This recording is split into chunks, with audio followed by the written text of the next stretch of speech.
ઉમાપતિ મહાદેવ। અહીંયા આજે આપણે અહીંયા ભાલકા તીર્થ મુકામે આપણે આવ્યા છીએ। અહીંયા તમે મંદિરના દર્શન કર્યા એટલે કૃષ્ણ ભગવાન સૂતા છે, એમનો પગ ચડાવેલો છે, એક શિકારી બેઠેલો અમે જોયો છે। એટલે ભગવાનને ખબર હતી કે હવે મારે અંત સમય એટલે કે મારો જે કાર્ય કરવાનું હતું એ પૂરું થઈ ગયું છે।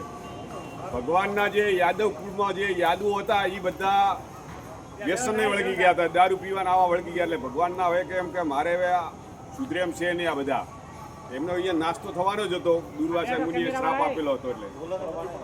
એટલે ભગવાને અહીંયાથી દ્વારિકાથી અહીંયા આવ્યા અને પીપળાનું ઝાડ તો તમે જોયું છે, એટલે પીપળા ઉપર અહીંયા બેસી અને પગ અધ્ધર રાખ્યો। એટલે પારધીને એમ લાગ્યું કે અહીંયા કોઈ શિકારી છે, એનું મોઢું છે, હરણ છે કે રોજ હોય એનું ક્યાં મોઢું છે। એટલે પારધીએ બાણ માર્યું એટલે ભગવાનને લાગ્યું। પછી એ દોડતો શિકારી આવ્યો એટલે જાણે મને શિકાર મળે, જોયું તો પિતાંબર ધારી ભગવાન બેઠા હતા, પુરુષોત્તમ ભગવાન। એટલે જોઈને ચિંતા કરવા લાગ્યો કે ભગવાનને બી બાણ માર્યું।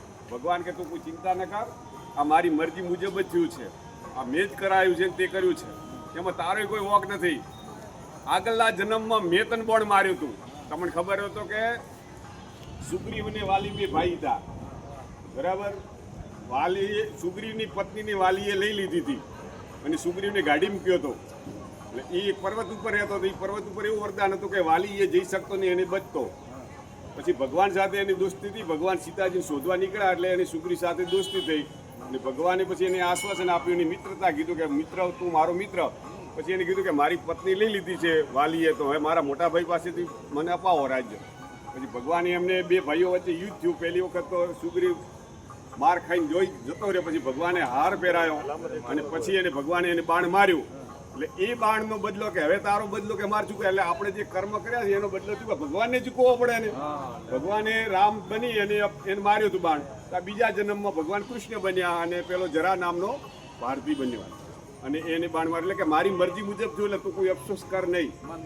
અને એને બાણ માર્યું ને એટલે બાણને સંસ્કૃત ભાષામાં ભલ કહેવાય। ભલ એટલે એના ઉપરથી ભાલ એટલે ભાલકા તીર્થ એનું નામ પડ્યું। અને કૃષ્ણ ભગવાને 125 વર્ષની ભગવાનનું આયુષ્ય હતું, 125 વર્ષ ભગવાને એ જીવી અને પોતાનો દેહ છોડ્યો। એટલે આ એનું તીર્થનું આ મહત્વ છે। બોલીએ દ્વારિકાધીશ ભગવાન કી ઉમાપતિ મહાદેવ કી જય। આ સોમનાથ હવે આપણે જઈએ છીએ, એ જે 12 જ્યોતિર્લિંગ ભારતના છે ને એનામાં ઓલું આ બીજું એક આ છે મોટા મોટો। ગઈકાલે આપણે નાગેશ્વર નારુકાદા વનમાં જોયું ને આ સોમનાથ। આમાં આ સોમનાથ એટલું અગાઉ કોનાથી મઢેલું હતું કે મોહમ્મદ ગજનીએ 17 વખત લડાઈ કરી, ઊંટો ભરી ભરીને ઓથી હીરા માણેકનું હોનું લઈ ગયા હતા। એટલું હોનું હતું ગજબનું, હા, ઊંટો ભરી ભરીને 17 વખત। એટલે આટલું આ સોમનાથનું પુરાણું મંદિર છે। પછી તો અહીંયા આપણે ભારત સરકારે એનું સરસ મજાનું મંદિર બનાવ્યું છે અને એની આજે આપણે દર્શનનો લાભ મળશે અને આપણે અહીંયા ભગવાનની જમીનમાં આળોટવાનો પણ સમય મળશે।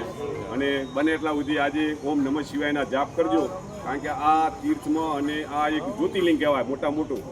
હા, સવારમાં વહેલા ઉઠ્યા તો સવારમાં વહેલા ઉઠીને મનમાં માળા ન હોતી ચાલે, ધ્યાનમાં બેસીને ઓમ નમઃ શિવાયના ઉચ્ચાર કરજો અને સાંજે પણ કરજો।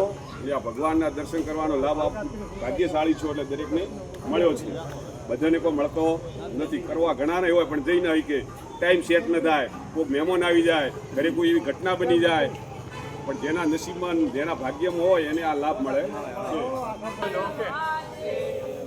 નમઃ શિવાય, નમઃ શિવાય, નમઃ શિવાય।